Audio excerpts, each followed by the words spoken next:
परभणीत राष्ट्रवादी काँग्रेसचे शरद पवार गटाचे आमदार रोहित पवार यांनी राज्य सरकारच्या पीक कर्जमाफी योजनेवर जोरदार हल्लाबोल केलाय। कर्जमाफीच्या जाचकाटीमुळे तब्बल 70% शेतकरी लाभापासून वंचित राहत असल्याचा गंभीर आरोप सुद्धा त्यांनी केलाय। परभणी येथे आयोजित पत्रकार परिषदेमध्ये बोलताना आमदार रोहित पवार म्हणाले की सरकारने 2 जून रोजी जाहीर केलेल्या पीक कर्जमाफी योजनेला अहिल्याबाई होळकर यांचं नाव दिले असले तरी त्या योजनेतील अटी शेतकऱ्यांवर अन्याय करणारे आहेत, त्यामुळे हा महापुरुषांच्या नावाचाही अपमान असल्याची टीका देखील त्यांनी केली आहे। 2019 मधील कर्जमाफीचा लाभ घेतलेल्या शेतकऱ्यांना यावेळी 50,000 रुपयांचा लाभ आणि त्यासाठी पुढील 2 वर्ष पीक कर्ज नियमित भरण्याची अट घालण्यात आली आहे। तर या अटीमुळे सुमारे 36 ते 37 लाख शेतकरी योजनेपासून बाहेर जात असल्याचा दावा देखील आमदार रोहित पवार यांनी केलाय। ही कर्जमाफी नसून कर्ज वसुली योजना असल्याची टीका देखील आमदार रोहित पवार यांनी केली आहे। कॅमेरामॅन धनंजय डबालेसह जाफर तरोडकर, एकमत डिजिटल, परभणी। हे सगळे शेतकरी संघटने पिके पक्ष पण नाही तेच त्यांना दिल्या पण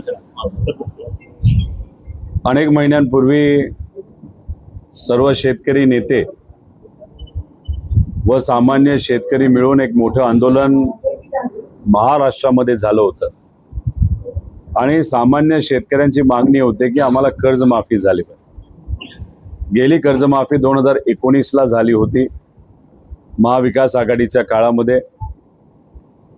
त्यानंतर गेले 6 वर्ष सोयाबीनचा भाव असेल, कपाशीचा भाव असेल, कुठलेही पीक तुम्ही घ्या, त्या पिकाला शेतकऱ्याला भाव मिळालेला नाही। खर्च वाढत चाललेत, खताचा खर्च वाढलाय, पेट्रोल डिझेल या सगळ्या किमतीमध्ये वाढ होती, पण ज्या पद्धतीचा हमी भाव शेतकऱ्याला मिळाला पाहिजे तो मिळत नसल्यामुळे गेल्या 6 वर्षात शेतकरी अडचणीत आला होता। म्हणून शेतकऱ्याची मागणी होती की आम्हाला कर्ज भरता येत नाही, आम्हाला कर्जमाफी मिळाली पाहिजे। मग रोष मोठ्या प्रमाणात वाढत होता, सर्व शेतकरी नेते रस्त्यावर होते, अनेक आंदोलनामध्ये आम्ही सुद्धा सहभाग घेतला होता आणि मग तिथे गेल्यानंतर रोष वाढल्यानंतर मग कुठेतरी सरकारला मागणी मान्य करावी लागली। मान्य करत असताना जून महिन्यामध्ये आम्ही कर्जमाफी करू असं सरकारने सांगितलं आणि त्यात आता जून महिना आला, 2 जूनला GR काढण्यात आला। आम्ही अभिनंदन केलं सरकारचं। पुण्यश्लोक अहिल्यादेवी होळकरांचं नाव या महत्त्वपूर्ण योजनेसाठी दिलं, त्यासाठी सुद्धा अभिनंदन केलं। पण जेव्हा आम्ही पूर्ण GR वाचला, त्यातल्या अटी वाचल्या, त्यातून एक मात्र आम्हाला कळालं की 70% शेतकऱ्यांवर अन्याय होणार आहे। आणि मग एवढ्या मोठ्या महामानवाचं नाव तुम्ही देत असताना जर 70% शेतकऱ्यांवर अन्याय होत असेल तर कुठेतरी नावाचा पण अवमान हे सरकार तिथं करतंय असं आमचं मत होतं।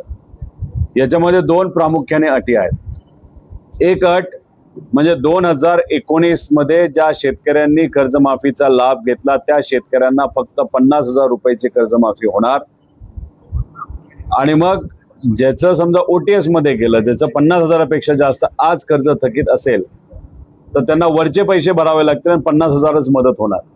आज 2 लाख जर थकीत असेल व्याज धरून तर त्याला 1.5 लाख भरायचे, मग 50,000ची कर्जमाफी मिळणार। त्यामुळे ही अट 2019ची काढावी, 50,000ची मर्यादा काढावी, सरसकट 2 लाखाची मदत जसं महाविकास आघाडीच्या काळामध्ये दिली गेली होती ती दिली जावी अशी आमच्या सगळ्यांची आणि शेतकरी संघटनेची पण आणि शेतकरी नेत्यांची पण हीच मागणी आहे। याला जोडून दुसरी मागणी जी आहे, जे रेग्युलर असणारे शेतकरी आहेत, सहसा ते 14 ते 15 लाखाच्या आसपास शेतकरी आहेत, तर त्या शेतकऱ्यांना 50,000ची कर्जमाफी नाही तर प्रोत्साहनपर जी मदत तुम्ही देत आहात ती वाढून 1 लाखापर्यंत करावी आणि त्यांच्या मध्ये सुद्धा एक अट टाकण्यात आलेली आहे।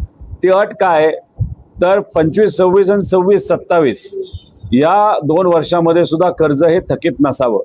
आता 26, 27 अजून वर्ष संपलं नाही, जून 2027ला संपणार आहे। म्हणजे सरकार त्या लोकांना सांगते वर्षभर थांबा मग तुमची आम्ही कर्जमाफी करू। म्हणजे 2017ला तुम्हाला माहित असेल की त्यावेळेस महायुतीने एक कर्जमाफी केली होती 35,000 कोटीची, पण शेतकऱ्याच्या हातामध्ये किती हजार कोटी मिळाले तर 18,000 कोटी मिळाले। मग वरचे पैसे गेले कुठं? त्यावेळेस सुद्धा सरकारने अटी टाकल्या होत्या, शेतकऱ्याला कर्जमाफी न देता कुटुंबाला कर्जमाफी दिली होती आणि त्यात दुसरं जे काही महत्त्वाचा मुद्दा म्हणजे रेग्युलर शेतकऱ्याला 50,000 कर्जमाफी देऊ असं सरकारने सांगितलं।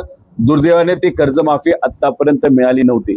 अधिवेशनात 2017चे जे रेग्युलर असणारे शेतकरी त्यांचे 5,000 कोटी प्रलंबित अधिवेशनात दोनदा आम्ही हा मुद्दा मांडला, आंदोलन केलं आणि पवित्र भूमी पंढरपूरला जेव्हा आम्ही आंदोलनाला बसत होतो तेव्हा या 2 अटी काढाव्यात आणि 17 मध्ये असणाऱ्या शेतकऱ्याला जे अजूनपर्यंत कर्जमाफी मिळाली नाही ती मिळावी, रेग्युलर असणाऱ्या शेतकरी अशी आपली मागणी होती. शेतकरी एकजुटीचा कुठेतरी धास्ती या सरकारने घेतल्यानंतर तिथं ती 17ची जी कर्जमाफी आहे रेग्युलर ती त्यांनी मान्य करून कॅबिनेटमध्ये पास केलं आणि 5,000 कोटीच्या ऐवजी 1400 कोटीचं प्रोव्हिजन तिथं झालेलं आहे. पण मग आम्ही पंढरपूरला जेव्हा बसलो आमची अपेक्षा होती की सरकार कुठेतरी या शेतकऱ्याचा रोष जो वाढत चाललेला आहे तर त्याला कुठेतरी नरमेल आणि आम्ही केलेल्या मागण्या ऐकेल. अनेक शेतकरी मोठे नेते तिथे आले, त्यांचं मी आभार व्यक्त करतो शेतकऱ्यांच्या वतीने.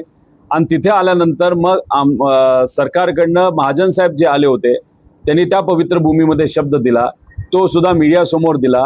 मीडियासमोर मुख्यमंत्री साहेबांशी त्यांचं बोलणं झालं आणि त्याच्यात ते बोलत असताना सांगितलं की 22 तारखेच्या आधी तिथं आम्ही तुमच्याबरोबर बैठक करू. आम्ही म्हणलं आमच्याबरोबर बैठक फक्त करू नका, कारण की हे राजकीय भूमिका आमची नाही आहे.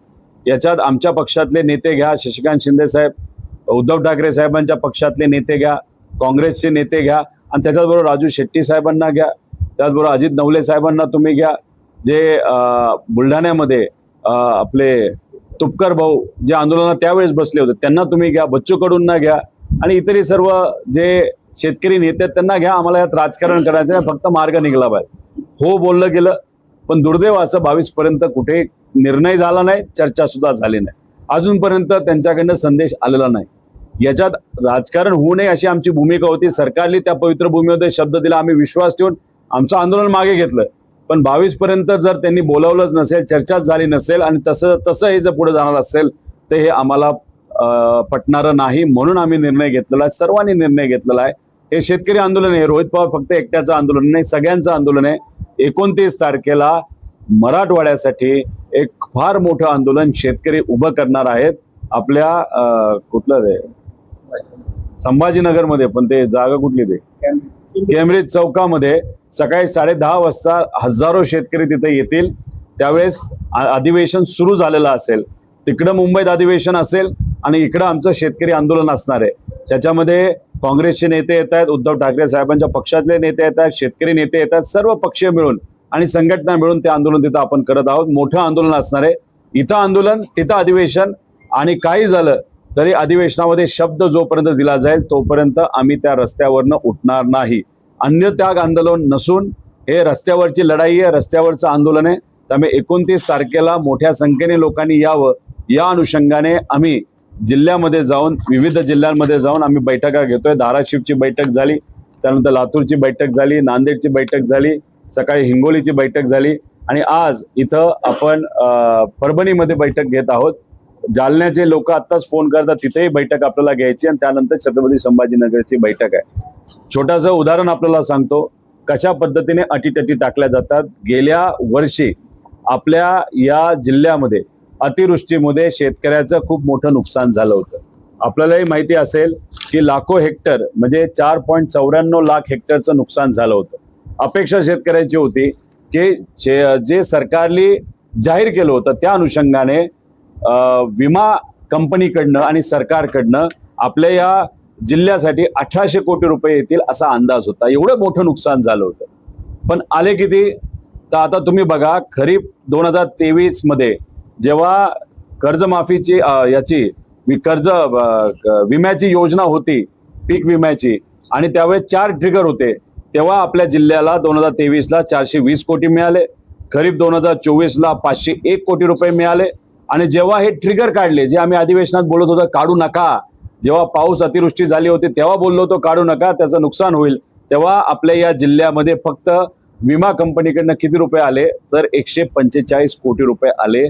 खरं तर किती मदत सरकारकडनं आणि या विमा कंपनीकडनं मिळायला पाहिजे होती? ती होती 1800 कोटी रुपये. त्यामुळे या आंदोलनामध्ये अजून एक मुद्दा आम्ही घेतलेला आहे की 4चे ट्रिगर पूर्वीसारखे हे लागू करावेत आणि 1 रुपयामध्ये विमा आमच्या शेतकऱ्याला त्या ठिकाणी द्यावा, अशा विविध मागण्या घेऊन आम्ही ते आंदोलन करणार आहोत. बऱ्याच शेतकऱ्यांनी अजून इतर मागण्या आमच्यापर्यंत मांडलेल्या आहेत, जसं शक्तीपीठ मार्ग हा नको ही मागणी त्याच्यामध्ये आहे आणि बरेच इतर विषय ते आम्ही हळूहळू टप्प्याटप्प्याने सरकारच्या पुढे तिथं मांडणार आहोत. धन्यवाद.